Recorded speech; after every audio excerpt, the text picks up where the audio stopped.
You know, I grew up in country like this. My dad and I would ride our horses up to these amazing high mountain lakes. We'd ride back into some pretty remote wilderness areas with incredible streams and meadows and wildlife. I love it here. Look at this canyon. It reminds me of the Grand Canyon. You've got this little stream, you've got these steep canyon walls. How long do you suppose it would take for a stream this small to remove this much material and cut the canyon this deep? This rock has a history, just like I do and just like you do. It came from somewhere. A lot of these rocks have been dated to be 350,000 years old, up to 2 million. That's pretty old. But it might surprise you to know that all of the geological formations that we see here, the canyons, the layers, even the plants, are younger than I am. When I was born, there was nothing here but a vast forest, hundreds of feet below where we're standing right now. In fact, before 1980, most people had never even heard of Mount St. Helens.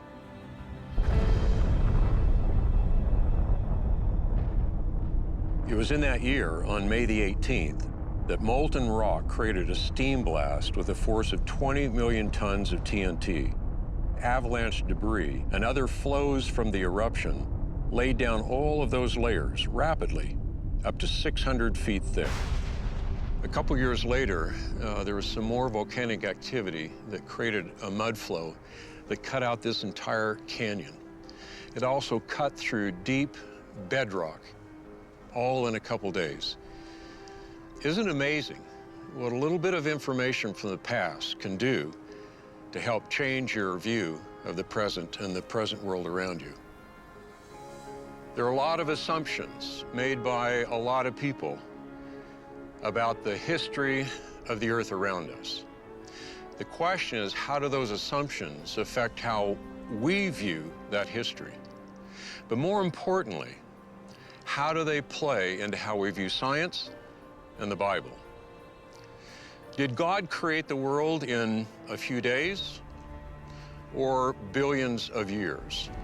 Is mankind descended from apes, or did God create us instantly in his image? Was there a global flood that destroyed the earth, or is that a myth?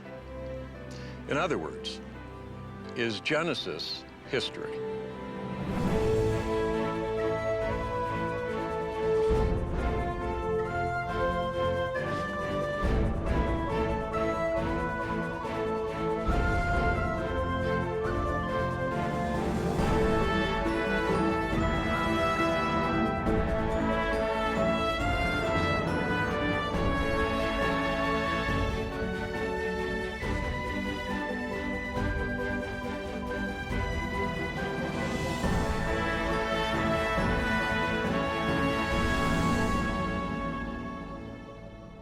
When we think about the history of the Earth, there are a lot of things we need to consider. But one of the most fascinating is the account of the flood. Was the whole earth covered with water? Genesis says the waters prevailed so mightily on the earth that all the high mountains under the whole heaven were covered. So if the flood was truly global, wouldn't there be a lot of evidence? I'd heard of a scientist who had spent over 40 years studying this question. When I spoke to him, he said he had a great place where we could see evidence for the global flood. Steve, I gotta admit, I've been here several times, but every time I come here, it is breathtaking. Besides being at home, Grand Canyon is my favorite place on Earth. Yeah. So, Steve, tell me, what do you see here? When we look at Grand Canyon, we see the inside story to the ground beneath our feet. And we kind of have a layer cake here, don't we, of strata that have been eroded for our benefit to see the inside structure of the Earth. These same layers are also in Colorado. We're also in Illinois, also in Pennsylvania. So when you say sedimentary strata, you're talking about the layers that we see? Yes. So the lowest layers are formed first. Those are sediment grains that were mixed, separated, and flowed in here from different directions and accumulated one on top of another. And then, of course, naturally, they convert to rock. So you're saying that the solid ground we're standing on right now, if we went back in its history, it'd be liquid? Yes. So the ocean is doing some amazing things, and water of incredible power is depositing the layers we see in the canyon. And are there fossils in all of those layers? There are marine fossils through all the layers. But the standard explanation is there were 17 different advances and retreats of the ocean over the North American continent, and it was extended over hundreds of millions of years. And what is the evidence that you see here that would say that doesn't seem to make sense? The 4,000 feet of flat-lying strata in the canyon are flat, and relative to one another, we look in between the strata layers and we don't see the passage of time in between layers. You mean erosion? Erosion, especially, and channeling on any great scale is not visible. And then we look at the strata themselves, and they provide evidence of rapid, very rapid sedimentation. Just minutes or hours is all that's needed to make layers. Well, tell me about the story of these layers. I mean, how did they get here? In the 600th year of Noah's life, on the second month, the 17th day of the month, the same day were all the fountains of the great deep broken up and the windows of heaven were opened. My understanding is the ocean floor upheaval occurred. Some type of magma or earthquake propelled the oceans over the continent. So that's why we get these marine fossils in these layers. Yes, and we have 6 months the waters prevailed upon the earth, another 7 months or so for the water to subside. The 4,000 feet of strata probably represents the early and middle part of the global flood right here in Grand Canyon. We have other strata locally in this Grand Canyon region. That's called the Grand Staircase. We have about 10,000 feet, 2 miles thickness of strata on top of the Grand Canyon. Higher than where we are. Higher than where we are, and that represents the later stages of the flood and the retreat of the floodwater. This surface was beveled by retreat of floodwaters, and as the flood retreated into the newly formed ocean basins, then the continents probably uplifted, and the ark, of course, was landed in the high country in the Middle East. Well, there's some people who say that that record is about a local flood. I believe it's a global flood, and all the high hills, or the whole heaven, were covered, a universal statement. But that mountains have risen since then, and we shouldn't measure the depth of the floodwaters by the present mountains of the earth, which are largely created during the flood and after the flood. Well, the fact that we have all of these layers would be unknown to us if we were standing on them, you know, somewhere else, but they're known to us because they've been cut out. How did that happen? Well, it was the story that we all learned in grammar school. Okay, Colorado River, over tens of millions of years, cut the Grand Canyon. Most geologists have jettisoned that idea. It's hard to sustain a canyon like this for tens of millions of years. You can't imagine a canyon enduring that long with erosion. Is that because right it would here. have eventually, the sides would have collapsed and Yes. broken down?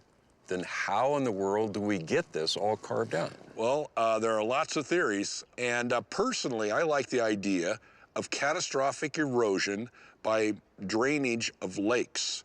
So after the flood, we have these large bodies of water, these lakes that are trapped.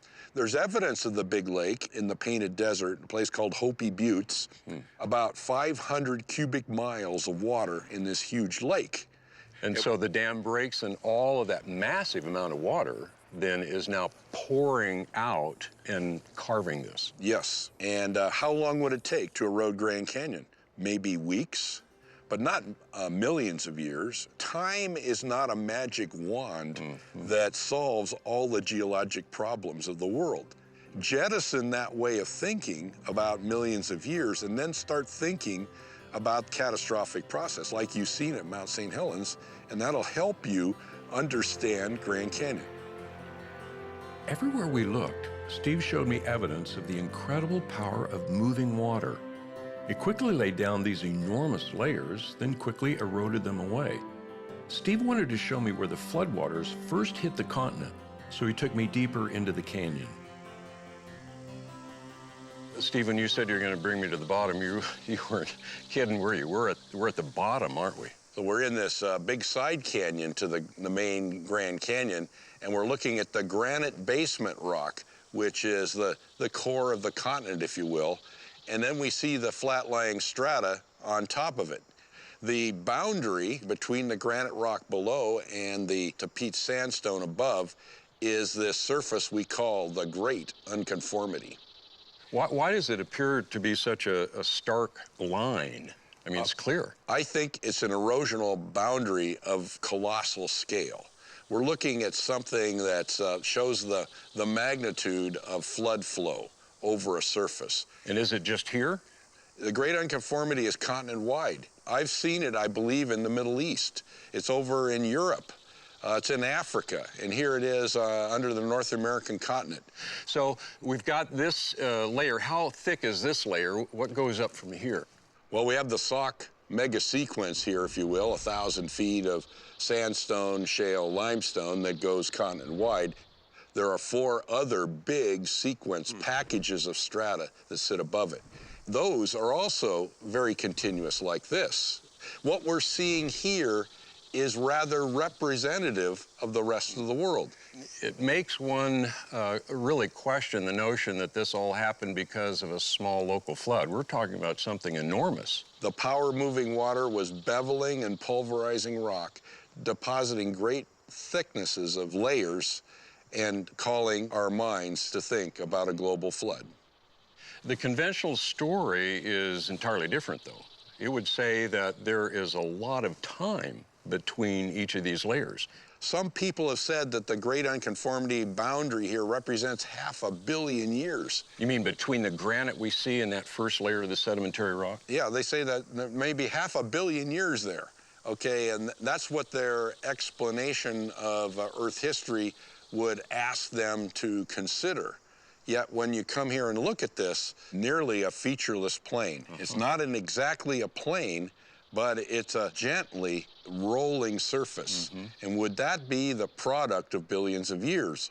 Or would that be the product of the power of water planing off a surface?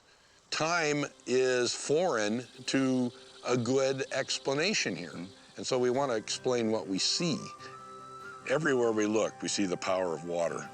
And it's water on a colossal scale, and that's the story here in Grand Canyon. It's not a little water and a lot of time. It's a lot of water and a little time. Time really is the central issue when talking about the history of the Earth.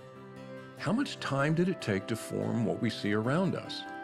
It seemed clear to me that a global flood would have transformed the Earth quickly. Yet I know many people think that the world formed slowly over billions of years. What was the real difference between these two views of time?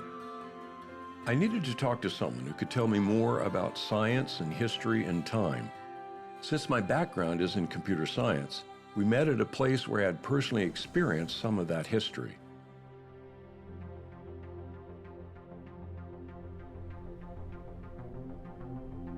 As we looked at the exhibit, I was reminded how much smaller and more powerful computers have become since I first started using them. Paul said our changing assumptions about computers were really a series of paradigm shifts. So when I was 19, I read Thomas Kuhn's classic, The Structure of Scientific Revolutions, where he describes this notion of paradigms. A paradigm is a framework within which you interpret evidence. So really, science isn't just about the evidence, it's about how you interpret that evidence. So this room, for example, we've got so-called mini computers here, but really they're not mini at all in terms of our current paradigm. Yeah, today, right? Yeah, this. Yeah. Right? So really, to understand this question of origins, you really need to begin by looking at the governing paradigms, the two major views that we currently have about the history of life and the history of the universe. And what are those? On the one hand, we have the conventional paradigm. In the conventional paradigm, you've got deep time, 13.7 billion years, along which this gradual process, beginning with primal simplicity, ending in what we see today. All the complexity in life has to be built bottom up by strictly physical processes where no mind, no creator, no design is present. The second view we can call, let's say, the historical Genesis paradigm. Everything starts with a divine mind, a creator, an intelligence that plans and superintends and brings into existence reality. Events are happening on a much more recent time scale. The universe, the solar system, our planet, life itself, all of that begins fully formed as a functioning system. It's not hard to see there's a radical difference between those two in terms of time. When we look at the history of life on this planet, we've got a body of data, but depending on the paradigm that one adopts, that data will be interpreted in very different ways. It seems that one paradigm is drawing on a history that was given to us. Yes. And another paradigm is constructing that history. Is that how you see that? We have a witness to those events, and that witness is telling us this is what happened, and we have to take that into consideration when we evaluate the data. Well, Paul, the reason this becomes serious is that we're not talking about a history of just boiling water at a certain temperature. You know, Right. We're talking about a history that deals with the origin of the universe. It deals with the origin of life, Yeah. the origin of humanity, the origin of sin and why there's evil in the world, the origin of the geological formations that we have around us, Yeah. the origin of language. I mean, this is history that is not minor. Yeah. This is dealing with major, major elements of humanity and where we are. Yeah, you're talking about the origin of literally everything. And I think if we zoom out from that and say, well, what really is the difference between these two paradigms? It isn't a question of science on the one hand versus religion on the other, because both of them are scientific in the sense of looking at a common body of data. Really, at the deepest level, the difference is two competing views of history. What is the true history of our cosmos? That does seem to be the real question. What is our true history? What actually happened? The conflict is not between two views of science, but between two competing views of history. Since Genesis was written in Hebrew, I wanted to talk to a Hebrew expert. What was actually in the original text?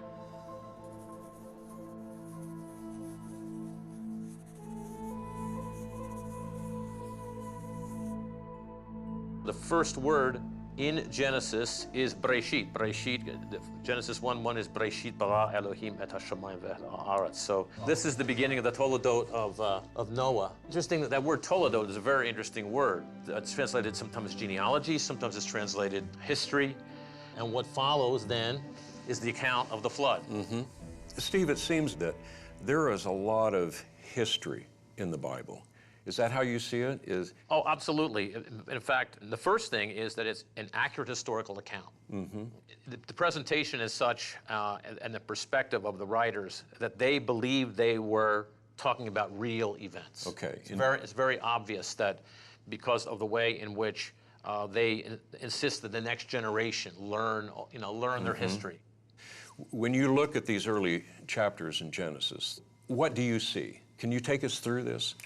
It starts with, in the beginning, God created the heaven and the earth. There's no word in Hebrew for universe. That means he created everything. Mm-hmm. And then the next thing we find in Genesis 1:2, we find a water ball that is in space. Mm-hmm. God, in the subsequent days, is going to fill that universe. Well, you're talking about days here. Do you see these as literal days? Is that what the text is telling us? Or you know what other people think, that this is just a poetic, different Well, first of all, it's not poetry. The world's greatest Hebraists all affirm that this is a narrative. Mm-hmm. They say that that's one of the unique features of the Genesis accounts of creation and the flood, is that they are narratives, because in the ancient Near East, they are done in epic poetry, which is very different. And here we have narrative to indicate that this is historical. What that means is that you should understand the words, the normal way in which those Hebrew words are understood. The word yom, it means day. The foundation of its usage is what we mean by a day. It's a 24-hour day. The only way you'd want it to mean a longer period of time is if you impose an alien concept to the text and say, well, I think that these are ages, and therefore Yom has to mean ages. What you have to do is start with the text. Yeah. If we start with the text, Yom means day. So when we come to the passage that talks about the creation of Adam and Eve, you're seeing that as a clear historical event which would stand in direct opposition to the conventional paradigm that man evolved out of a long, long process. The biblical text is not compatible with the standard, the conventional paradigm. The Bible teaches that the Lord God formed man, artistically breathed in him the breath of life, created him in his image. And then, of course, woman is created. We have marriage. We have the fall. Then in Noah's genealogy, we have the entire flood account. And the flood, is it a global flood? Well, I mean, I don't know how many times, I think 35 times or so, the word kol, which is all, occurs in the flood narrative. If this is a judgment on mankind, then it has to be global. We continue through these first 11 chapters of Genesis. We come to chapter 10, which is called the Table of the Nations, which are the sons of Noah. It mentions in that chapter that the people are in their different nations and their languages. So Moses goes back in Genesis 11, 1 through 9, and explains how the languages develop. And so we come to the Toledot of Terah. And the Toledot of Terah is not going to be about Terah. It's going to be about his famous son, Abraham. It just seems so apparent that there is no disconnect between all of that and everything that we see in the beginning. It's just one long historical narrative, is it not? It is. As a matter of fact, the genealogies form the structure, not just for Genesis, but the narratives are embedded in the genealogies. The genealogies are picked up, that's actually called the Toledot, in the book of Ruth, to establish that David is a descendant of Judah, which is required by Jacob's prophecy. And then we move into the New Testament. How is the pedigree of Jesus established? With two genealogy, one going back through Mary's line, all the way back to Adam.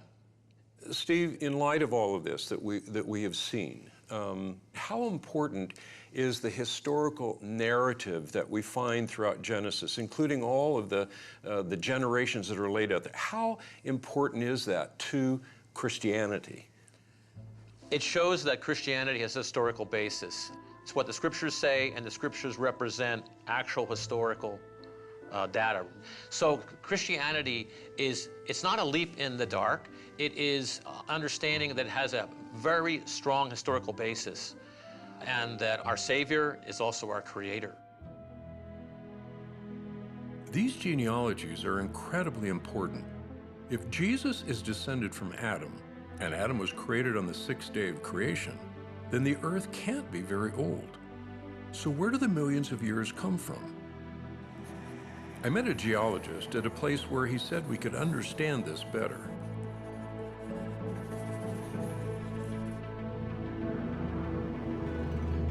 You see the quietness, the expanse, nothing to disturb you.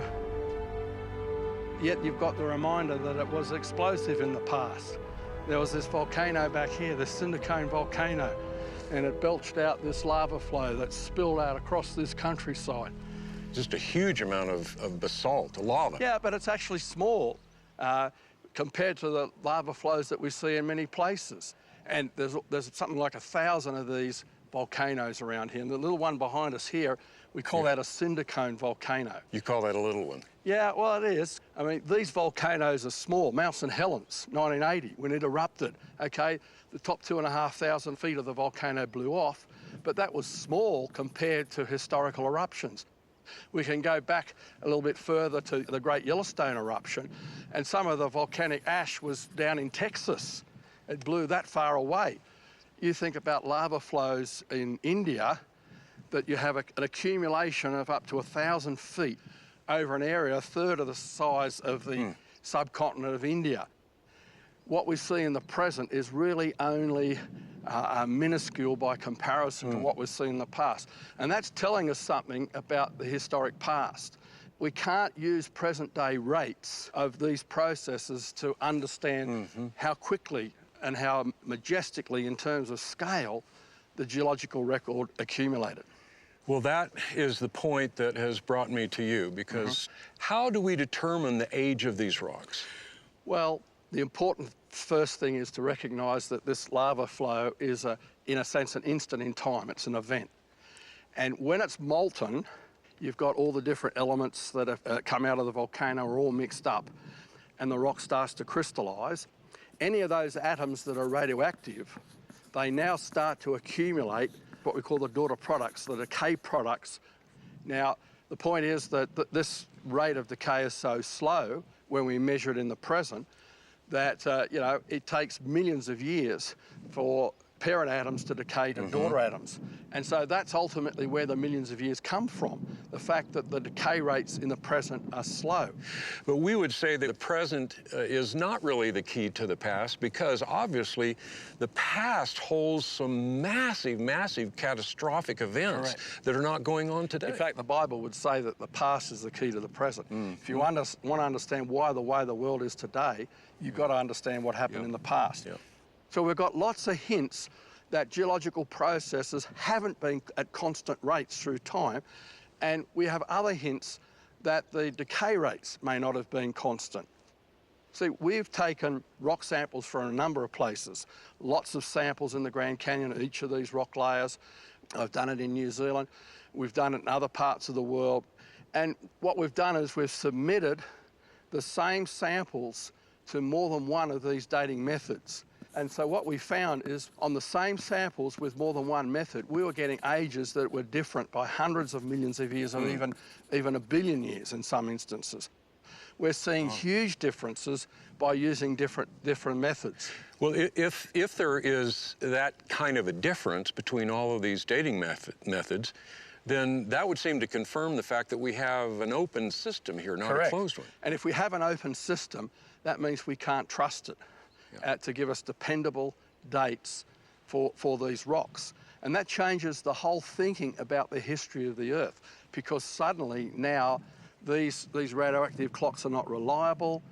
We've got evidence that rates were faster in the past. Suddenly, we may not be thinking in terms of millions of years. We may be thinking in terms of a history that is much shorter.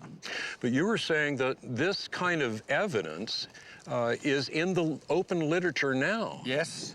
Why is it not making an impact? Well, I've been asked that when I've spoken in university geology departments. And the answer is because there is a commitment to the millions of years. And so once people get locked into that focus, anything outside their field of view that conflicts with that focus is marginalised. And the reason why the millions of years are important, if we go back in the history of scientific thought, Charles Lyell in England proposed millions of years, and they multiplied the ages for the rocks. And that was the foundation on which Charles Darwin built. In fact, he read Charles Lyell's book and was convinced of the millions of years of geological evolution, so he could say, now, given enough time, what we don't see happening in the present, we might only see small changes in the present. Given millions of years, the small changes can add up to big changes. And so if you want to have a way of looking at the history that says that we got here by chance, random processes over millions of years, then you've got to have rocks that are millions of years old. Otherwise, you've undermined that whole foundation of that view of Earth history. So time becomes the critical element for the conventional paradigm. Exactly. And that time has to be deep time. Andrew said when you study the rock formations, they show evidence of a young Earth transformed by a global catastrophe. So he took me south to Sedona to see it for myself. The important thing to note is that this landscape is actually very stable. There was lots of erosion in the past to carve out this whole terrain, but those cliffs and the valley floor are very stable, which is why you've got the vegetation. Today, everything's much quieter. Today's processes are extremely slow, but they can't explain how we got this erosion, how we got these layers, how we got these cliffs. All right, so you wanted to come here because you see evidence of a young Earth because of what's here. What do you see? Yes, well, the first thing we notice is the extent of these layers. It's like a stack of pancakes. For example, the red unit that goes all the way across our field of view, that's the Schnebler Hill Formation. And above that, you can see the first white unit is the Coconino Sandstone. And above that, you've got the Turaweep, and at the horizon, you've got the Kaibab Limestone, which is the rim rock of the Grand Canyon. And, you know, here we are, 70 more miles from the Grand Canyon, and these layers are still here. Yeah. It's almost hard to imagine the volume of material that represents. Yes, take the Coconino Sandstone. We can trace it from here, right across New Mexico, Colorado, right over towards Kansas and Oklahoma, or even in Texas. We're talking at least 200,000 square miles for this one rock unit that's consistent for mile after mile after mile.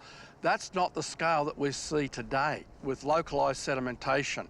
And to get it flat lying like this over such a large area, it's like you have to make your pancake all at once very rapidly. And so these layers show evidence of rapid sedimentation, the extent of these layers. Well, Andrew, you were talking about that red formation, but that doesn't sound familiar to me. No, that's the Schnebler Hill Formation. It's not in the Grand Canyon. In the Grand Canyon, we go from the Coconino into the Hermit Formation.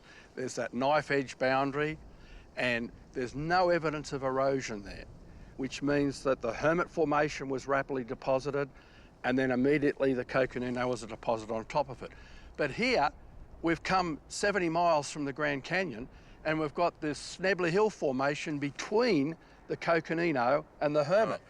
And this Schnebler Hill Formation, 800 to 1,000 feet thick, over an area of 1,000 square miles, had to have been formed very rapidly. If that took millions of years, we ought to see millions of years, evidence of millions of years erosion back in the Grand Canyon at that same boundary. We don't.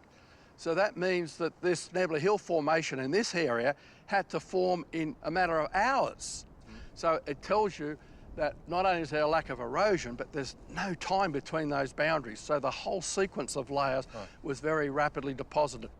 So we have this large extent of layers. We have the lack of erosion between the layers. What other evidence do you see?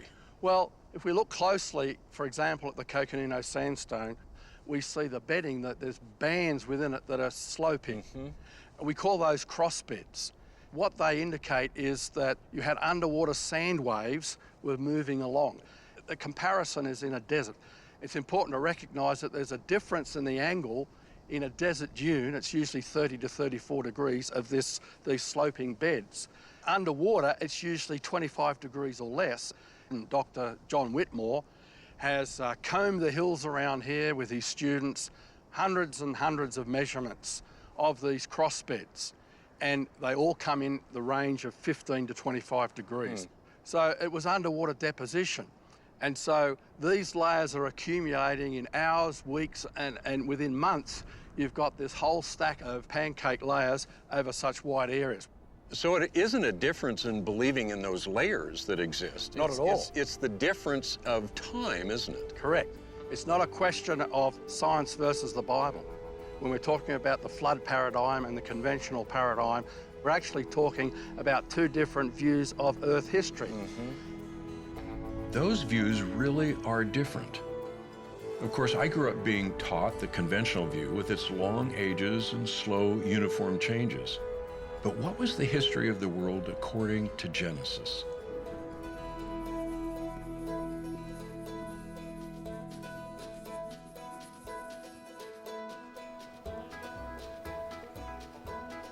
Kurt Wise took me from one fascinating place to another, showing me evidence of fossil forests, explaining the rapid formation of coal, and talking about the complex design of biological systems. Everywhere we turned, he showed me something new about the Earth and its history. We ended up at the entrance to an old abandoned coal mine. This is leftover remains of the Dayton Coal and Iron Company, built about 110 years ago. Well, what's amazing is if you didn't know that history and if you looked at these rocks, you would think they were very ancient. In fact, if we were in Greece, we might think they're thousands of years old. It's hard to tell just looking at the structure itself. Well, Kurt, then I need for you to do something because I know that The conventional paradigm looks back in Earth history, and it's a straight line. A lot of uniform processes and so forth. But the Genesis history is telling us that it's not that uniform. Yeah, that's a good point. In 2 Peter chapter 3, it talks about people in the latter days saying, where's the promise of this coming? For all things continue as they were from the beginning of the creation. That concept that what you see in the present, what's happening right now, what's happening in the creek down below, what is happening in every place on the earth, is the way it's always been. It's always been for all of Earth history. The passage goes on to say, for this they are willingly ignorant. They're not just ignorant of these truths, they're purposely rejecting these truths, and it lists the creation and the flood. These are apparently events, according to the Bible, that aren't like the present. Right. And the neat thing is, that's what we see here. That cliff isn't actually in place. That cliff belongs about 1,000 feet up. It's slid down to its current location. That's a pretty big boulder. That's huge. That's okay, massive. now what kind of process in the present slides blocks that big down? This thing continues for a mile. But inside those rocks are yet further evidence of an event before that that's even bigger, even more unlike the present. And then inside those rocks are also fossils of a time period that's very different than the present. So that, according to the claims of Scripture and according to my own experience, you can't use the present to judge the past, to understand the past. But if you go all the way back to the beginning, you realize that the Bible lays out what I would call epochs of Earth history.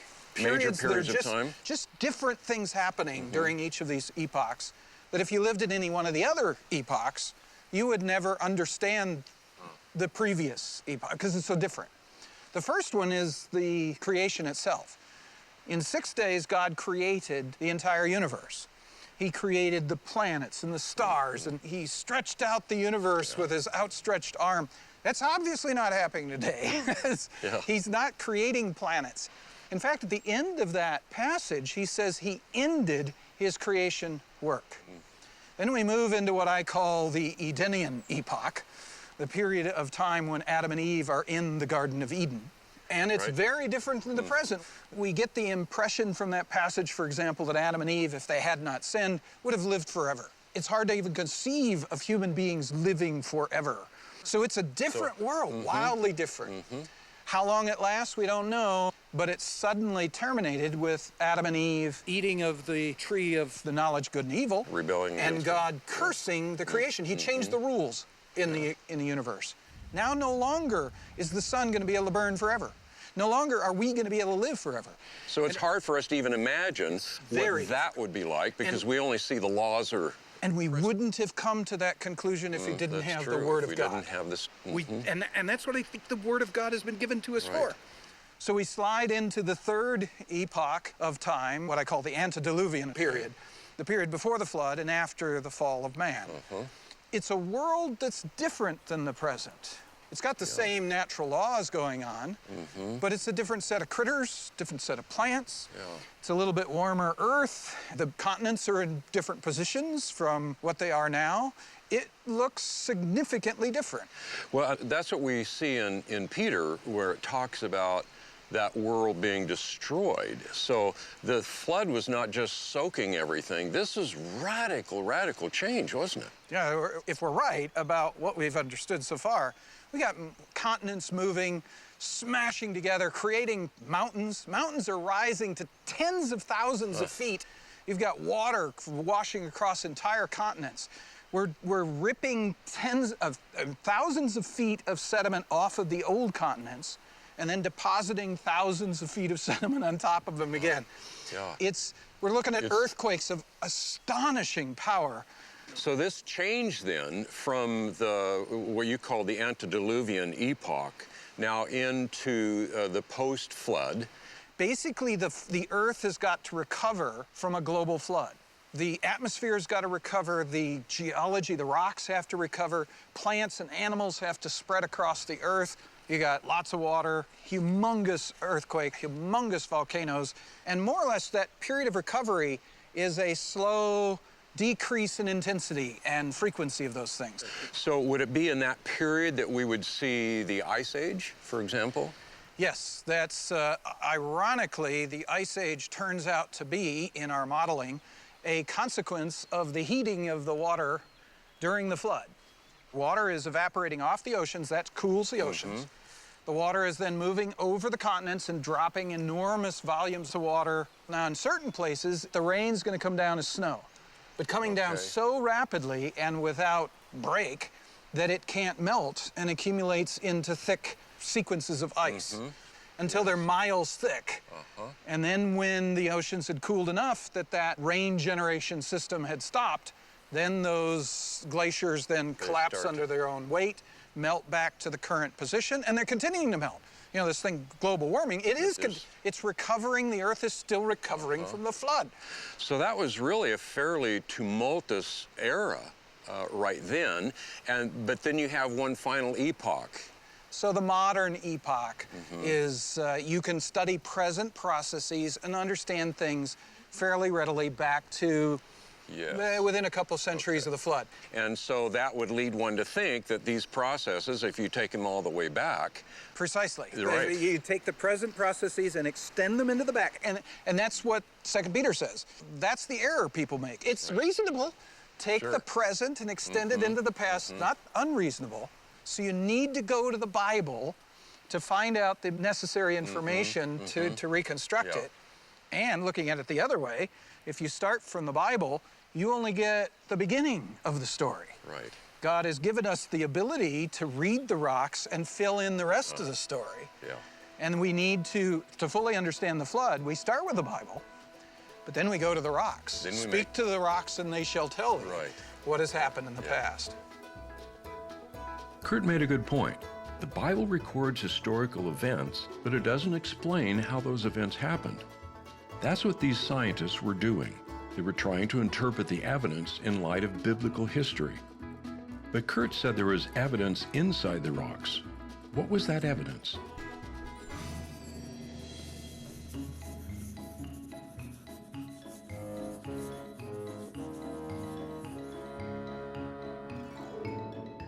I love coming to natural history museums. For me, as a paleontologist, it's like the chance to go to a zoo. It's all the animals that used to live before the flood. It's like a chance to step back in time. It is like a zoo, except they're not alive. Right, they're not, and they don't smell, so that's pretty good. And the Natural History Museum isn't just about telling us what was there. It's also trying to give us a storyline, right? And we've got two possibilities. We've got these two paradigms between a naturalistic view and a biblical view. And all the natural history museums in the country, most of them around the world, all give you just one of those views, only giving you the naturalistic, old Earth view of the world. But these same data, this dinosaur, is able to be understood in an alternate paradigm. So when I'm thinking about these types of creatures, I'm thinking about a world that's right before the flood. I mean, this is a real picture of a violent world. That's why God said, behold, the end of all flesh. It wasn't just mankind. Man and all of the animals over which we rule are judged at the time of the flood. Well, Marcus, can you kind of give us an overall picture of the fossils and how all this stuff fits together? Yeah, fossils tend to be found in distinct layers where there are very, very large numbers that have been destroyed, untold billions.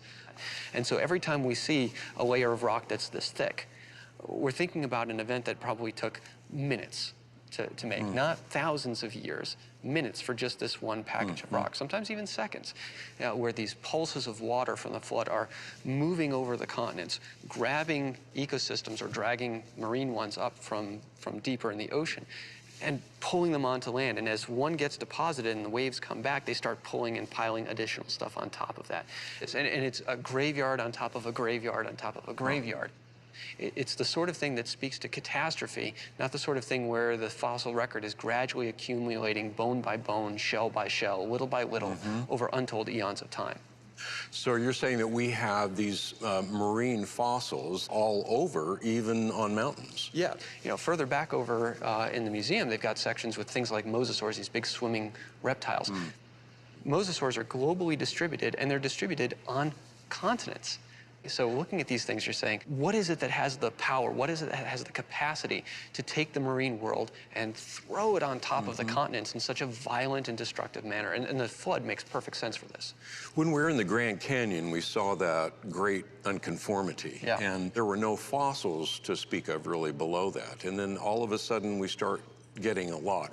What does that say to you as a paleontologist? Well, the great unconformity is telling me that there's some sort of massive erosion and shearing that's happening across the continent. And then once we start getting to those nice sedimentary rocks that have all the wonderful fossils in them, the pattern starts to emerge. The ecosystem that has the first animals in it shows up very suddenly. In conventional paleontology, they call this the Cambrian explosion. It's the first appearance of a wide diversity of different types of marine animals. All of a sudden, you have this complex and whole ecosystem that shows up basically out of nowhere. Now, that makes perfect sense from a creation and flood perspective because the flood is about destroying ecosystems. Whereas in an evolutionary view, these ecosystems are going to have to arise a little bit more gradually as organisms diversify and evolve and respond to one another in their environment. But that's not what you see. Instead, you see an explosion of life that is complex, whole. The ecosystem is integrated with one another. You can see where all the different organisms fit with respect to one another. And that's just the first time that that happens. Every time you move up in the geological column, in this fossil record, you start seeing snapshots of more and more ecosystems. You've got one ecosystem that's destroyed, and then you've got another one. It's got slightly different creatures, there's different interactions going on, and as the floodwaters move higher and higher, they're getting closer and closer to shore, destroying more and more organisms in the shoreline and eventually up onto land. Yeah. So I think I see what you're saying here, and that is that the paradigm that we're all taught, that conventional paradigm, is trying to tell us that the fossil record is an evolutionary picture of life as it is developing, as opposed to the Genesis paradigm that's saying, no, all of that life, all the complexity of life already was there, and now we're looking at the graveyard of all that life. Exactly. Well, what are some of the other data that you're seeing that convinces you of this paradigm? Sure. Well, one very curious situation with the fossil record, so thinking vertically about things, is not the hard parts of the animal, but the trackways. They're the footprints. This is a pattern that we see in several different groups where their footprints are first and their body parts are later. For the trilobites, for the amphibians, for the dinosaurs, the first time I find evidence of them in the fossil record, it's from trackways, not the hard parts. From an old Earth perspective, that's really weird and hard to grapple with because you have millions of years between the trackway production and ultimately the animal that made it. But that obviously doesn't make a whole lot of sense, right? Because if there's trackways, there's animals, and those animals have bones and teeth and shells to them. Why aren't they fossilized? Instead, the pattern's telling us something different. There's no time between when somebody leaves a track and when somebody gets buried. But the fact that those trackways are still there, that should tell us something as well, shouldn't it? One, it tells us that the deposition or the placement of the next layer on top of them had to happen very, very quickly. Because, again, you go out onto a beach and you walk in the sand, your trackways are destroyed very, very quickly. But the fossil record is showing us something very different from today. This is death in a moment, right? This is death in an instant. And we're talking about a world that was complex, whole, integrated, and the flood is destroying that world sequentially and burying it in a vertical fashion. And so I think looking at the fossil record as a record of life is partly correct, but it's not about life's development. It's about life's attempt to survive an event that ultimately consumed all of them. Well, that would make sense then, because when God was talking about destroying the earth with the flood, it wasn't just the destruction of human life, it was the destruction of all life. And so now the world we live in is, as you said, radically different than what that was before. Yeah, when we look at the T-Rex, when we look at the mosasaurs, when we look at all these animals as ferocious carnivores, and they really are, I mean, they're terrifying, but that's not what they were initially created to be. And so these sharp teeth, these devastating claws, and the behaviors that go along with them all seem to be part of the curse. And part of that is genetic, part of it might also be just some modifications, but these organisms, by the time we see them, and this is important for us to remember when we come to a natural history museum, is you're not seeing the world at Creation Week. You're seeing the world as it existed at the flood. And that world was one that was filled with violence and was a pretty terrible place to be. I realized that the billions of creatures buried in those layers are a silent testimony to God's global judgment. I decided I wanted to see one of those layers of fossils for myself. If the dinosaurs had died suddenly in the flood, wouldn't it be obvious?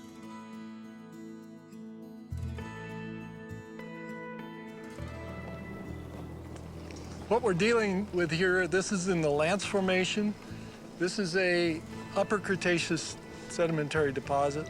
And what we have here is what's called a bone bed. It's an accumulation of bones that's about 1 meter thick, a little less than 1 meter. And in this meter, we find the bones present as a graded bed with little bones at the top and bigger bones at the bottom.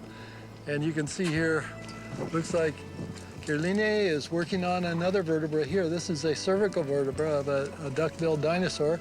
This is where the spinal cord goes, right there. When I look at these bones in the quarry, I often think of them as being inside the animal alive, and just imagine what it's like to be seeing these bones for the first time. So this is just full of bones, and it's not like we have to go looking for where the bones are. We just have to sit down and start digging. What is mainly different about the sites that you're digging here as opposed to what we would say a general dinosaur dig somewhere? Well, there are dinosaurs found all over the world, but this particular site is unique in that it's probably one of the largest collections of bones in the world. And there are the remains of I'd say between 5,000 and 10,000 animals, each 20 to 40 feet long in this deposit. These are big animals, and there are a lot of them. Mm-hmm. Let's step back for just a second. Okay, so we had a duck-bill dinosaur roaming around the Earth, and all of a sudden it dies. Would it become a fossil? Fossilization requires very special circumstances. Normally, we know, for example, if a coyote dies out in the desert, its body is soon gone. Yet these bones are all perfectly preserved. They have never been subjected to weather. They are just all there. Today, it would be very difficult to imagine how you could do that. To some extent, we would really say that to find a fossil is rare. Even though we have many, many fossils, in terms of things that die, it's rare if they become fossilized. It is rare. It requires special circumstances, not the least of which is rapid burial. These animals had to die, and then their carcasses had to have time to rot. So we're talking days or weeks or months, during which time the bones and tissues were either eaten away or rotted away. And then the bones that remained were deposited instantaneously in this environment, because they're in a graded bed with big bones at the bottom and little bones at the top. And you can see that here. The big bones are all down at the bottom. And when they start digging up here, they start to find smaller bones. So that condition requires a sorting process that can only take place during a catastrophic emplacement. So when we look at the dinosaur fossils, rather than looking at them from the standpoint of we have early dinosaurs, then middle dinosaurs, then later dinosaurs, you're looking at from the perspective that all those dinosaurs were in existence. They were all living, and then there was this huge catastrophe that brought them to an end. The dinosaurs are already dinosaurs when they first appear. They look just like anyone would think a dinosaur looked. And this is an enigma for those who believe in the evolution of the dinosaurs. But we hear a lot about transitional forms. What's the real story there? Scientists have been able to lay out some forms they think are transitional. And some of them are very interesting, some even challenging. But they are the exceptions to the rule. The rule is there are no transitional fossils. And what we find in the fossil record, and contra to Darwin's hopes, this is the rule, is that a form exists in the fossil record, it basically stays unchanged, and it disappears from the fossil record without having been changed. That's got to mean something besides evolution, because we don't ever see changes from this form into this form in the rocks themselves. So it's coming from somewhere else. It's a paradigm that's being imposed on the data rather than the data providing the paradigm. So I think it's very easy for me to be a creationist just based on my understanding of the complexity of life forms. And when we look at the fossil record, we can see that complexity is all there from the beginning, and this begs the question of where did all this complexity come from? It's one thing to have faith. I have faith that God was the creator, but that's substantiated by what I see around me. To say I have faith that evolution produced this when I can't even see how it could have happened, that's blind faith. That's a leap in the dark. That's a leap in the dark. It seemed that everywhere I looked, there was a growing body of evidence that fit the historical record of Genesis. It wasn't just one thing, it was many things pointing in the same direction. When I was with Art, he told me about some recent discoveries of material inside dinosaur bones. So I traveled to a lab in Arizona to talk to a scientist who is doing some of that research himself. This is a fragment of a Triceratops horn. When we pulled it out of the ground, it fragmented, and then, of course, we've had to continue to fragment it in order to do analysis of it. In 2012, the Creation Research Society sponsored Mark Armitage and I to go to the Hell Creek Formation in Montana, which is a very popular place for finding dinosaur bones, and we instead dug out a almost 4-foot-long Triceratops brow horn. Now, it's just in crumbled pieces now, so we can't really, put it together and show you a horn. But yeah, you have to recognize that pieces such as this, we have found tissue with cells. Oh, that's amazing. And potentially proteins such as collagen.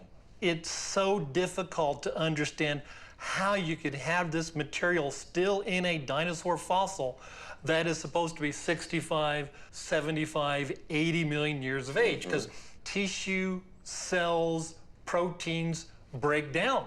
They're not concrete, they don't just exist for eons of time, they break down. And in fact, they tend to break down fairly quickly depending upon the conditions. And certainly in Hell Creek, the conditions would be warm up, cool down, warm up, cool down. And any biochemist can tell you that is the fastest way to destroy material. It's difficult enough to envision it surviving for 4,000 or 5,000 years, but 60 million years, 70 million years, see, that really becomes very difficult to make any kind of biochemical basis for how it could have survived. Okay, so once you find a sample like this, what do you do next? So what we do is we soak the fossil material in a solution called EDTA. And what you'll have after you dissolve the fossil is the tissue will be remaining because the EDTA won't dissolve the tissue. So then I'll bring this over to what we call a dissection microscope. This is, in essence, dissolved Triceratops horn magnified. And so you can see what it looks like, just kind of little pieces of rock. Well, Kevin, what did you find then when you were looking at the sample and you actually found some tissue? Okay, here's what we found.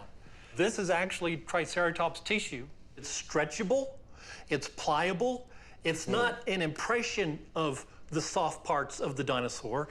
This is truly soft, it is squishy, it is stretchable, it is tissue. That blows your mind, huh? Absolutely. And if you look at them then at a closer magnification, what we see then, this is using scanning electron microscopy, you see the extreme detail of the cells. See, in that picture, and this picture, and particularly like look at this picture, we would not begin to expect to see such enormous and elaborate detail. I mean, these structures are incredibly small. You know, this is our 20 micron bar here. See how small these structures are, still intact. It would take very little to break those. So at best, you would expect that all that would have broken off and been long gone. So that has to have shaken up the scientific community. What's been the response of all of this? The initial response, when Dr. Schweitzer first published her work, which is what became very popularized in 2005, it generated a lot of response. And so initially, some of the reaction was rejection. Oh, it's contamination. You know, that's not really dinosaur. It's bacteria, because bacteria can look kind of strange sometimes. So you had a lot of proposals of what it could be. And to her credit, Dr. Schweitzer did more work. They began to find protein. You break open some of these cells. You look at the matrix these cells are attached to, and they're protein. Okay, so once that is understood, yes, then what happens? Now this is shaking it up, I guess. That becomes part of the controversy, because clearly you're now faced with how could you explain the survival of this, the pristine survival of this, not only for so long, but in very unpristine conditions. And so then the controversy has been, how do you explain it?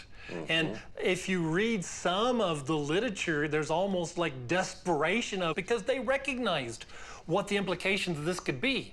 Now, some people would claim, well, it means nothing because we know how old they are, and therefore it just means it survived somehow, big deal. But how do you know how old they are? Well, you use methods, supposed methods of dating. Well, this is a method of dating. The tissue itself can't be discounted as part of a method of dating. So why do you say that doesn't count, but this does count? Well, it's all the paradigm drives your conclusions. The paradigm is it has to be old. Therefore, methods that give us an old fossil are what we choose. Something that doesn't give us an old fossil, like tissue, we have to reject or explain away.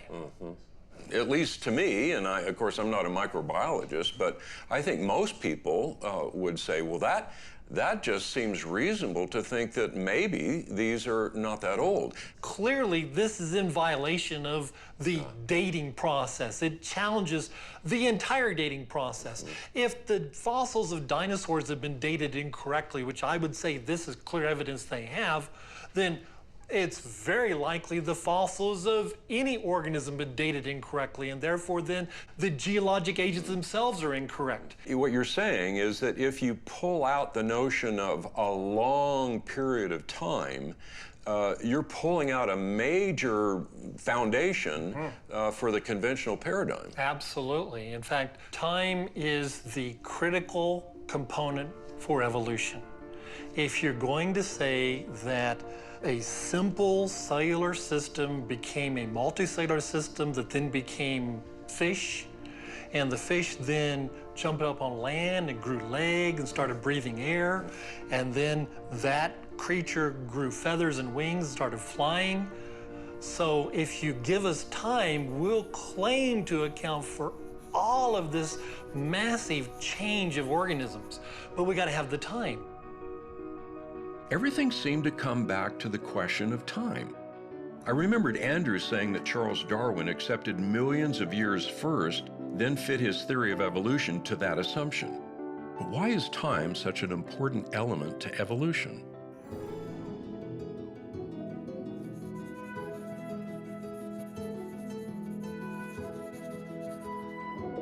Rob Carter is a marine biologist, so he took me scuba diving to get a glimpse of a world most people don't see. His specialty was coral, and he knew a lot about the incredible creatures that inhabit the reefs around St. Thomas. Oh man, we got the sharks here. I mean, just look how they move. I mean, it's almost like effortlessly glide along. I wish I could swim like that. Engineers wish we could make boats like that. Yeah. Submarines that could move as efficiently as a shark. We can't quite do it. So from your perspective as a marine biologist, and I know that you've studied the whole area of genetics a lot. Yes. When people talk about evolution, what is it? How do you define evolution? The word means change over time. But I believe in change over time, but I'm not an evolutionist. So how does one figure this out? Really, evolution is a belief that enough change over time, over enough time, can lead to the common ancestry of all species on Earth. All right. So that's the part I reject. Of course species change. I mean, look at these sharks here. We have several different species of sharks. When God created, he put into those organisms the ability to change, to adapt, to respond dynamically to the environment. But they're still sharks. And when we look at the fossil record, they're still sharks. You know, people have heard the phrase the missing link. And they usually think of between man and monkeys. No, there's missing links between almost every major group of animal and almost every other major group of animal and plant, even bacteria, throughout the entire fossil record, which indicates very strongly that these are actually different creations. So we don't get one kind becoming another kind? No. Evolutionary theory requires that small, random changes can explain everything we see. But it can't. And why can't it? Because life is so complex that small changes can't explain it. Just like you can't take a computer operating system and look at it and say, oh yeah, this is built up one digit at a time over any length of time. No, it took an intelligent person to sit down and put it together. Well, I can guarantee you, as one who was in that world, that if anyone in the area of computer science were to say, if we just randomly change some things in this operating system, it'll get better, I mean, no one would agree with that. No, we're not going to get the shark to evolve into a bird. That the number of changes and the types of changes are not something that you can do one change at a time. This is a sea urchin. It looks spiny. It's pointy. You got to be careful. Am I going to get stuck if I touch it? No. He's pointy, but... Oh, my goodness, they're moving. Yes, they're moving. And in between the spines are little tube feet, especially on the bottom. Oh, look at that movement. So he walks with his spines, but he's little tube feet in here, and that's what he uses to grab onto things. But looking carefully, there's 1, 2, 3, 4, 5, 6, 7. There are actually 10 radial parts to this animal. Actually, the starfish is his cousin. Are you serious? You can't be serious. Absolutely. The starfish here is also an echinoderm, but notice he has 5-fold symmetry instead of 10. Yeah? This starfish does. On the bottom, look. We see the spines, we see the tube feet. His mouth is in the center there. So there is some similarity here, even though externally it looks a lot different. A lot different. Actually, you want to see something that looks a lot different? Sure. Which is a cousin to the starfish and the sea urchin? All right. It almost looks like a rock. Yes, I gotta be careful. He's squirting on me. This is a sea cucumber. Oh, big. He has spines. He has 2 feet. Oh, my goodness. You would never know it until you studied really hard that this also is an echinoderm. He's not very happy being out of the water, so let me put him back in. Yeah, so these are all related, even though they look very, very different. Related in their creation. Not in an evolutionary sense, but our creator took this phylum of life, the echinoderms, and created this and this and this on a similar pattern. And that's what we see across the entire realm of life, similarities and differences. So what makes them different? Well, genetically, they share most of their genes in common. But there are developmental genes, they're called Hox genes, that set up these patterns in the animal as it develops. They develop from a single cell. In one of them, they set up a 5-fold symmetry. Another, they set up a 10-fold symmetry. Another one, they make this long, skinny animal. They control the development of the embryo in these amazing ways. So what you're saying, when we look at this from a molecular or genetic perspective, what we're finding is really a fascinating design in all of this. Absolutely. But what we've heard in the conventional paradigm, the conventional story tells us that it's those random changes that has brought about all of this. Sure. Back in the 1800s, when life was simple, when they didn't know what was happening inside the cell, they didn't know how complex genetics was, you could imagine all sorts of things. But now that we know what actually happens behind the scenes, the story gets a lot more complicated. You see, I like to say that the genome is 4-dimensional. Well, we have a 1-dimensional string called DNA. And if you want to draw that out, you'd have to write all the letters of DNA out on all 3 billion of them. And then you have to draw lines or arrows from one part to another part, because this part turns this part off, this part interferes with this part enhances this. It's this huge 2-dimensional interaction network. And that's where you have a 2-dimensional genome. I mean, let me stop you for a second, because this is really amazing to think about this, because I think, in terms of a computer program, that it's fairly static. I mean, the instructions are there, but you're talking about a program that is reprogramming itself. It's modifying its own instructions. Oh, wait till I get to the 4th dimension. Oh, okay. Because of the 3rd dimension first. The information in that first dimension, that linear string, has to be organized in such a way that when it folds into the third dimension, it still works. Oh, that's amazing. Genes that are used together are next to each other in 3D space. Are you saying that once this thing gets folded up, it's almost like we have a new set of instructions? Yes, a new level of information. Unbelievable. That whoever programmed that first level needed to understand what was going to happen, have it work in the third level. But you said there's another dimension even. Oh yeah, the fourth dimension is time. And how does that work? The genome changes shape over time. Maybe you eat something that's bad for you, and your liver says, I can get rid of that toxin. Now, the chromosomes in the liver will change shape, expose that new protein gene, make copies of it, build a brand new protein that can kill off that toxin, and when it's not needed anymore, they'll change shape again and fold back. Oh my goodness. Dynamic programming. All 3 levels change in the 4th level, time. Rob, that's so far beyond anything that we know, even in our most complex software systems, that it's almost beyond imagination to think that someone would look at that and say it all happened by chance. Yes, and it only brings glory to God. It does. You can't build something like that up one thing at a time. Yeah. You need it to function. In all this interlocking 4-dimensional complexity, it's not something you can do one letter at a time with natural selection. Mm-hmm. It all has to be there. Yeah, in the same way when we talked about the environment out here on the coral reef, if you don't have all these interlocking pieces to that puzzle, you don't have that ecology. The system will come crashing down if you just remove a couple of very important factors that are there. They have to be together or it doesn't happen. So not only did we have this interdependency, this mutualism, so to speak, down at the genetic level, now we even make it more complex by saying there is that same mutualism at the higher level as well. Yes. In fact, the entire world has a mutualism.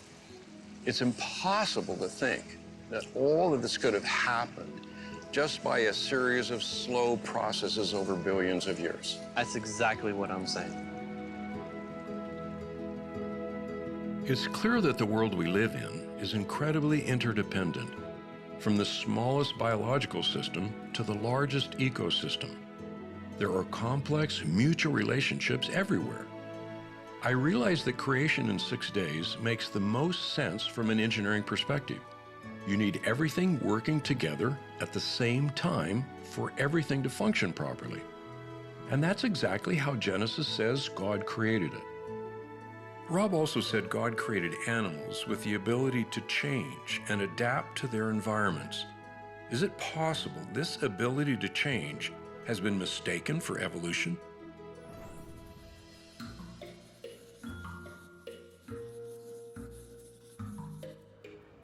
As Todd Wood and I walked through the zoo, we saw incredible beauty and amazing design wherever we looked. I noticed the great diversity between some animals, as well as the remarkable similarity of others. As a biologist, what do you see when you see all of these creatures? Yeah, when I look at this, these lions specifically, I'm seeing cats myself. And all the other cats they have here at the zoo, they all have this underlying catness to them that's really apparent. It's really apparent when they start playing, right? You're seeing them playing with some sort of ball or something, and they look... They're just like a cat. They look like a cat. You know, scientists would put that into a family called Felidae. And I would understand the felids to be representatives of a single created kind. So the continuity, the similarity there is so significant that I'd say, yeah, these guys have all descended from a single pair of critters that was on the ark, and that eventually generated all the different sorts of cats that we have today. So rather than just a random accident, it appears as if all of these different species are coming from a really elaborate design. Oh, absolutely. And it's not just a design like God, you know, designed and created the lion. It's God created something that could make a lion. So it's more like, you know, a multi-tool or a Swiss Army knife where you got all these pieces that you can just pop out whenever you need them, but it's all just one thing. So give me some other examples of created kinds. Yeah, so you've got the grizzlies and the polar bear. Those are all members of the bear kind. You've got ducks, swans, and geese. The thing about the dog kind is really interesting. So you take just this wolf-like creature, And we can breed in only a few hundred years many different breeds. Well, Todd, that's kind of fascinating now to think about what God was doing when he was bringing two of every kind. What do you think was going on there? Oh, yeah. I mean, he doesn't have to bring every little variety onto the ark. So when you actually do the calculations, and okay, so we don't know exactly how many created kinds there were on the ark, but maybe a couple thousand, and they're small. Most animals are quite small, so you have room to spare, literally room to spare. And all of that diversity that we have today is built into those two of every kind. Well, Todd, we're looking at the zebras, and they're all unique, and yet all of these creatures are just so much complexity and diversity. How does the standard story, the conventional paradigm, explain all of that? Well, they would use evolution, right? So millions of years, random variations, all things that are alive now, that cactus, that zebra, the grass here, it's all related. We all go back to a common ancestor that lived billions of years ago. And through the process of mutation and genetic variation and natural selection, that's where we get the stuff that we have today. So, natural selection, what is it? Does it have the kind of creative potential that we need for all of this? Natural selection is basically all about killing off things that aren't fit for the environment.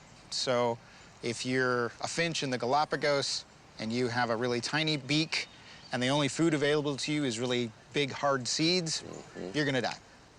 And that's exactly what we observe.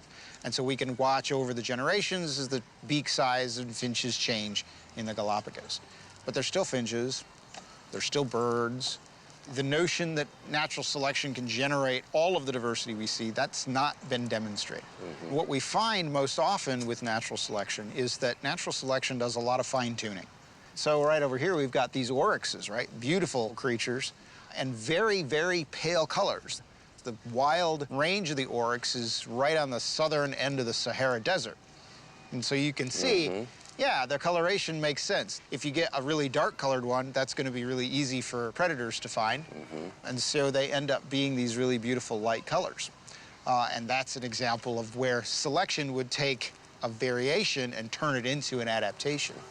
And that brings us back to the notion that a really exquisite design in the beginning I think so. Absolutely. Has provided these creatures with the ability to survive and to change for their benefit. Absolutely. So the ability to be able to change your coloration like that, to be able to fit an environment, that's got to be built into the system before it starts.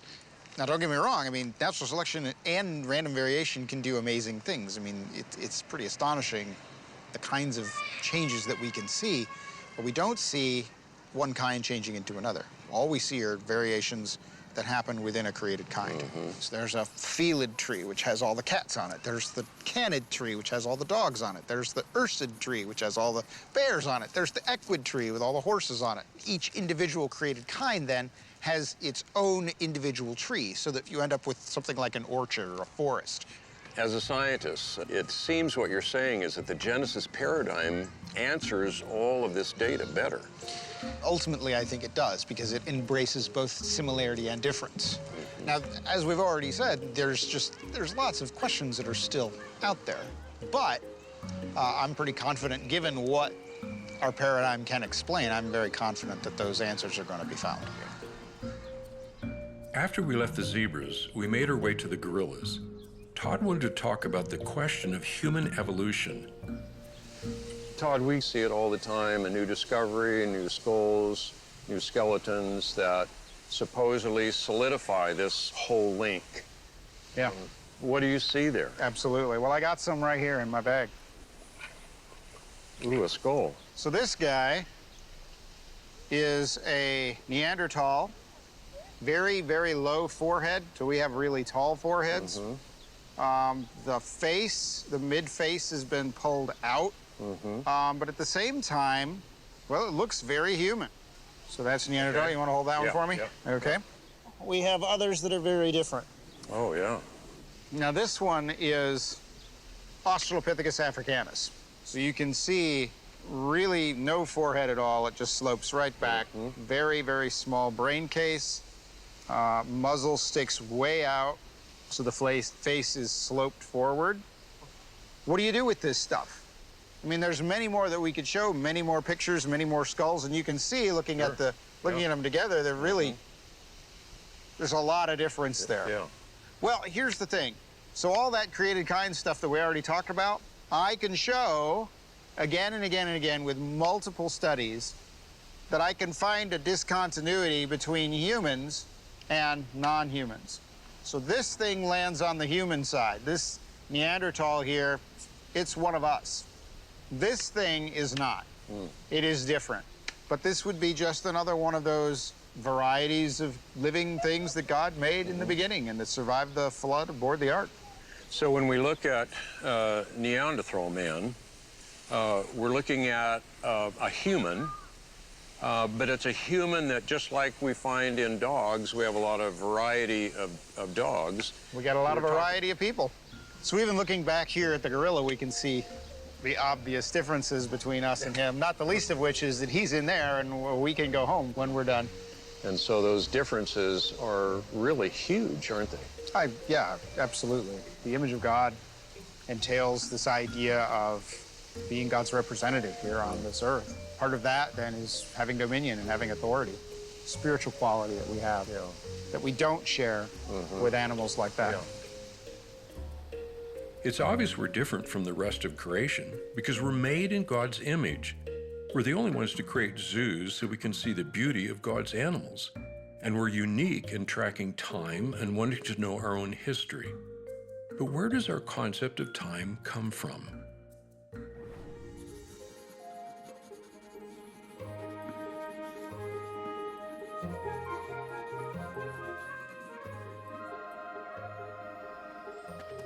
It was a beautiful night. Danny took me far outside the city and kept me up very late in order to show me something I will never forget. Oh my goodness, now you're gonna make me buy a telescope. You know, we have some purposes given for the stars in Genesis 1:14-19. That's the day 4 creation account. It mentions the stars and other heavenly bodies to mark time, to rule over the night, to be for signs, seasons, festivals, and so forth. People have been using the stars for marking passage of time. The patterns repeat every night. They repeat every year. They come back in their season. There's a lot of regularity going on here. What about the design of the sun and the moon? Well, there are a couple of things I can talk about. On rare occasions, the moon passes between us and the sun. Doesn't happen very often. And when that happens, the moon just barely covers the sun up. If the moon were a little smaller or a little farther away, it wouldn't do it at all. If it were larger or closer to us, it would be grossly over total. And so these eclipses are spectacular and rare, and this is the only planet on which it matters, and it's the only planet on which it happens.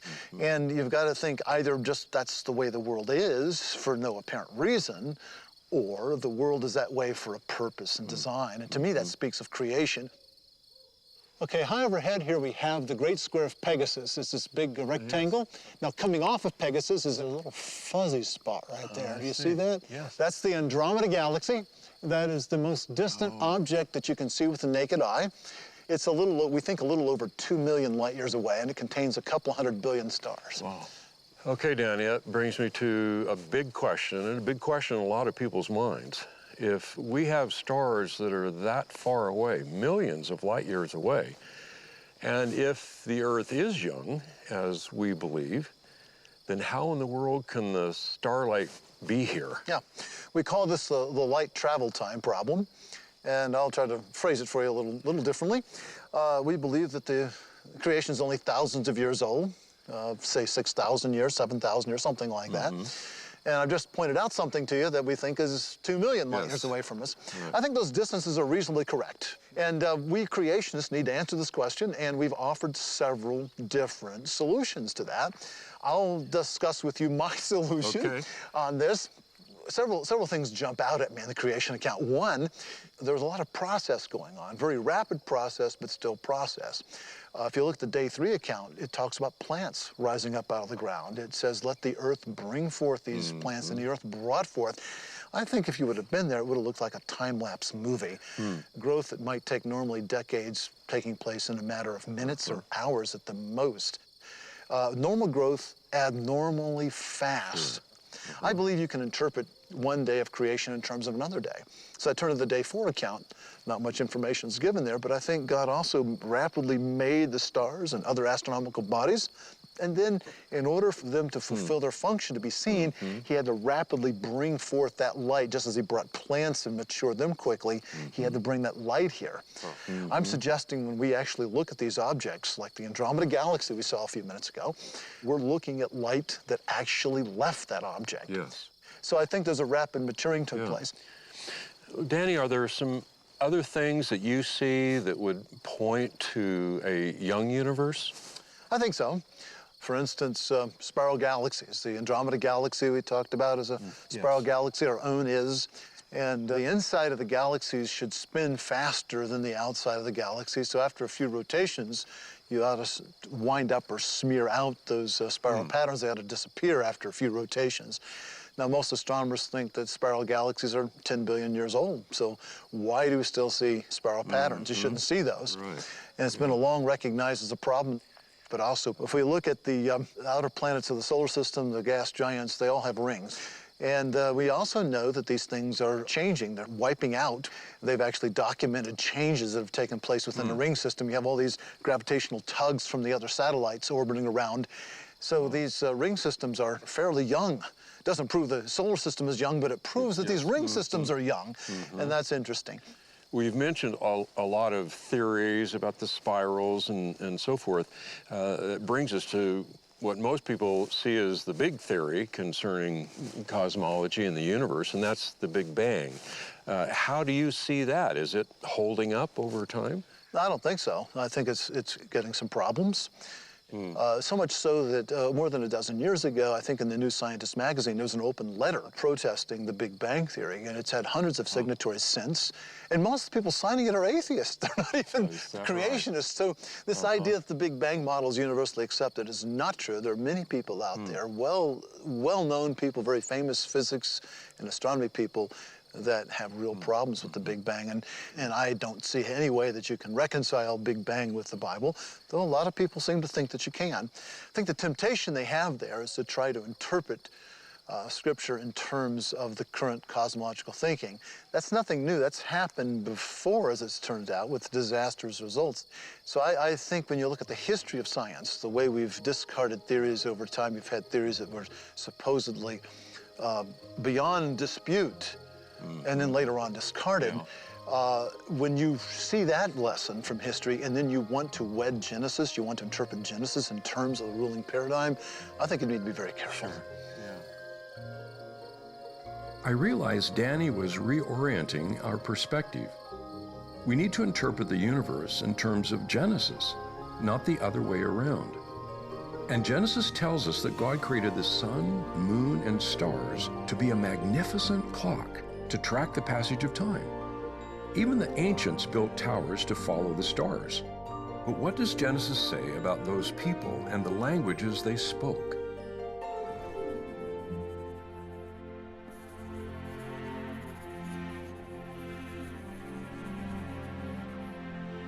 Doug took me to one of the best archaeological museums in the world to show me some of the unique artifacts that relate to Genesis.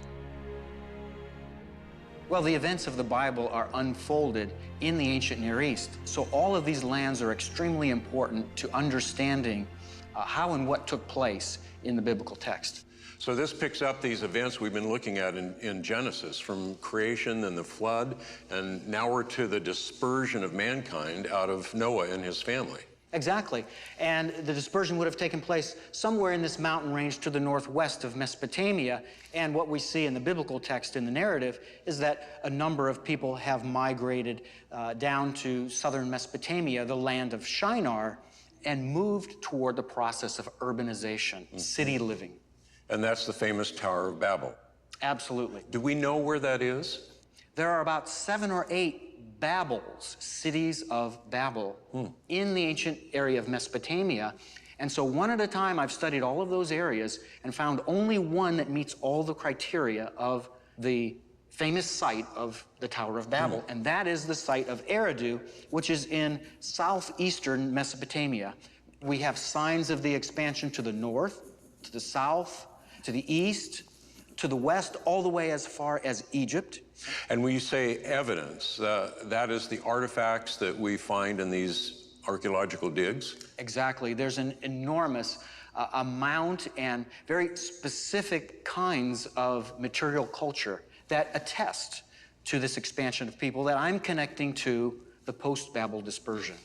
Here are the beveled rim bowls, these two, which is that Rimken brick that we see up there, and those two spouted jars. All of these diagnostic forms of pottery and material culture, they're found throughout the Near East. The Bible describes an event that's not just the confusion of language, but it's the dispersing of people far from that city. And because we see language or the written expression of language just pop up out of nowhere, and then different languages being represented through cuneiform script or through hieroglyphic script or other means. So you do not have a universal plan that's followed among all of the languages. You see great diversity in the forms of grammar from language to language, even in ancient languages. It seems then that the event recorded in Genesis about the Tower of Babel, that's a very, very critical event for archaeology. It is.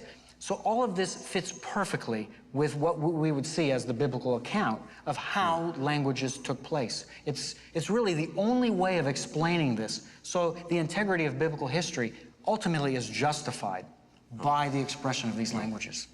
Now, most of us think today of a tower, the kinds of things we see in big cities, big straight walls. Is that what they were building? Well, essentially, it's a variation of a pyramid. And there were 4 sides to it and several stairways that would go up to the top. At Eridu, we have a temple that existed in 18 different phases. And at every phase, it grew in its size and its complexity. And that final temple, that final phase of the temple, it was abandoned immediately, right at the time of the late Uruk expansion. Catacorner to the temple was an absolutely enormous platform. Do you think that could be the foundation of the Tower of Babel? Absolutely, and I would suggest to you that this late Uruk expansion, where this technology began, was something that spread with the people. We find forms of these ziggurats all around the globe. We find them in China, we find them in India, we find them in various parts of the Americas. We find them all over. Well, obviously we have evidence here of civilization and people beginning to gather together in communities, even cities. Do we have any other evidence of that? Absolutely. We can move forward to the time of Abraham because we know that Abraham lived at the site of Ur, which was also in southern Mesopotamia, at the end of the 3rd millennium BC. That brings us to the end of Genesis chapter 11. Exactly. In fact, you see some pottery, some cuneiform tablets, all dating to the period of the 3rd dynasty of Ur. It's amazing just as we're sitting here thinking about that, thinking about Abraham and that this represents the culture and the civilization that he lived in. It's a great tie to that record in Genesis 4. It is fascinating, and it gives you a feeling of putting your hands around the events that go on in the biblical text. When I look back through history, I realized each of these cultures had been impacted by the events recorded in Genesis.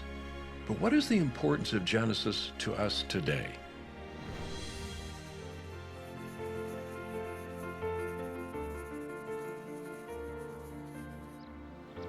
George Grant wanted to meet me at a garden near his home. He said it was a good reminder of where our history began. So there's something significant about the Genesis text in which Adam and Eve are then placed into a garden to tend it. That's more than just a story. It's much more than just a story. One of the things that you see in Genesis chapter 1 is the structure for time. The universe is created for a 24-hour day. And so everything from the way our sleep cycles and the way our work cycles work all come from that definitive historical account there. When we get to Genesis chapter 2, we start to see the meaning and purpose of man. Of course, in Genesis chapter 3, we see the disruption of everything by the fall.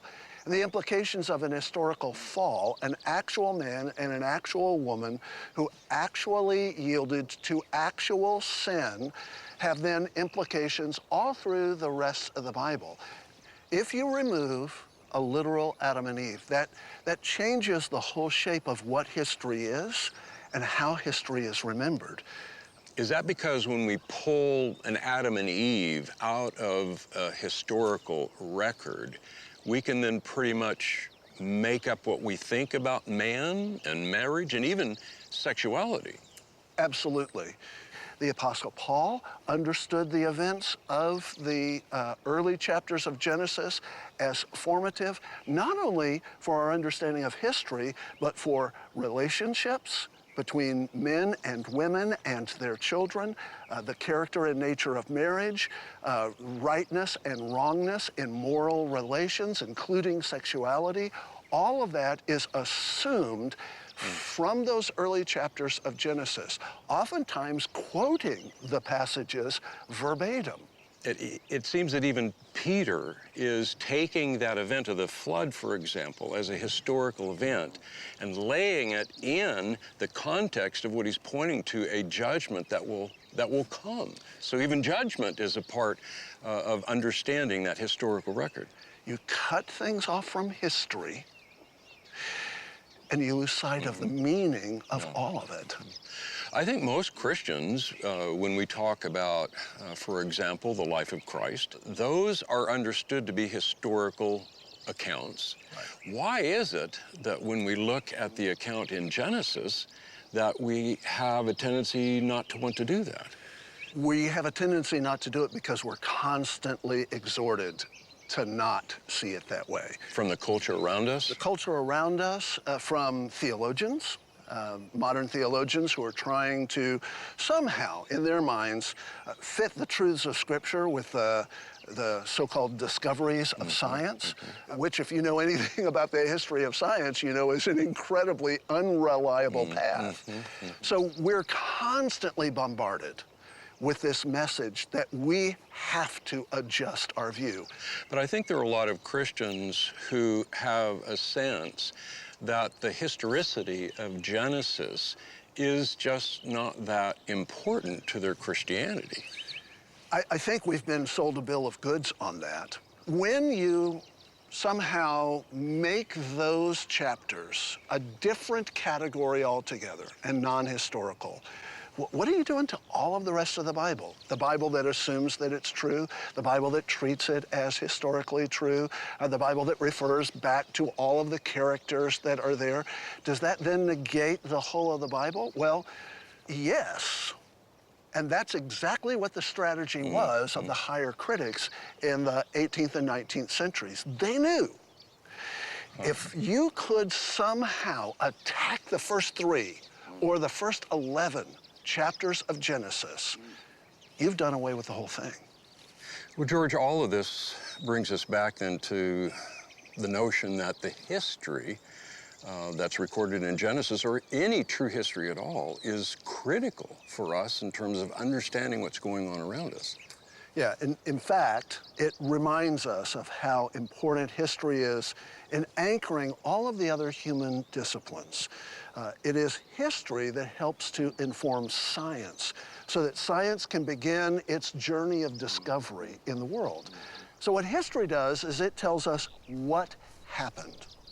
Then what science attempts to do is it asks the question, well, how did it happen? And then it begins to explore the how, the mechanics, the structures that were present in those events. If you try and reverse that, if you try and make science saying what actually happened, then you wind up having a worldview that is constantly shifting where nothing is certain. And moral relativism is the necessary outcome. And God has given us that bedrock. He's given us that foundation in that historical record. He's given it to us in that historical record, going all the way back to Genesis chapter 1 and the garden. In the end, I suppose we always return home. And for me, home is Colorado. I always think more clearly when I'm out in the beauty of God's creation. We've been a lot of places and seen a lot of things, but considering everything together, it's clear that nothing in the world makes sense except in the light of Genesis. I love being in the mountains, especially ones like these. They help give us a good perspective, help us realize that we're small and finite and vulnerable. They humble us. And we need to be humble because we have a tendency to base our ideas on our own small set of experiences. That's why the wisdom of the ages has told us over and over again to know history. Everything that we have done up to this point has looked at the evidence that shows us that the Word of God, the history that has been laid down for us in Genesis, is true. God created the world in 6 days. There is a real Adam, a real Eve. There is a real fall. There was a real flood that destroyed the world and produced all of this. It is glorious, but it represents the judgment of God. Everything supports what God has told us. Genesis is history, true history.